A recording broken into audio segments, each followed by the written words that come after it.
morning. Can you go ahead and introduce yourself for us? Of course. My name is Julie Motyka, and I am the Archdiocesan Archivist, so I am responsible for organizing and providing access to all the historical materials of the Archdiocese. And I am a member of St. Peter and Paul Cathedral Parish right across the street in Indianapolis. Wonderful. And can you tell us a little bit about Father Boniface Hardin and his life and how he might inspire Catholics today?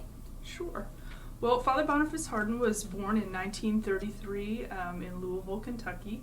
And he faced some issues related to segregation when he was interested in pursuing the priesthood. So he ended up coming to southern Indiana and attending St. Meinrad Seminary.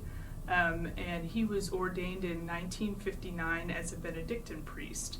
So after his ordination, he spent some time working as the assistant treasurer at St. Meinrad, but later he came to Indianapolis and served from 1965 to 1969 as the associate pastor of Holy Angels Parish in Indianapolis. During that time, he got involved in a lot of things related to racial equality that were happening in Indianapolis at that time.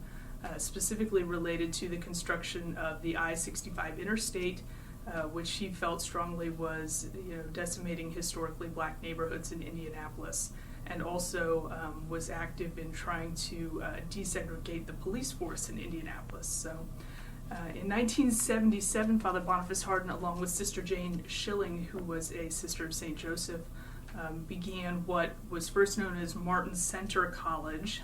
It was a college targeted toward serving what he considered to be underserved adults who had sort of been left behind by the educational system, and offered degrees to older adults. So later that institution became known as Martin University, which is what it remains today. So Father Boniface Hardin retired from Martin University in 2007 after spending 30 years as its president, and he passed away in 2012.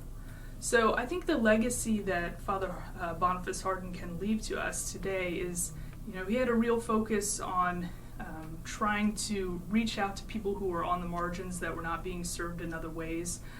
People were not really considering the needs of people in the African American population in Indianapolis at that time regarding their housing and their educational opportunities. So he really tried to step into that breach and meet some of those needs that people were facing. So I think Father Boniface can inspire us as Catholics to do the same thing, to reach out to marginalized groups in our community wherever we happen to see them. So.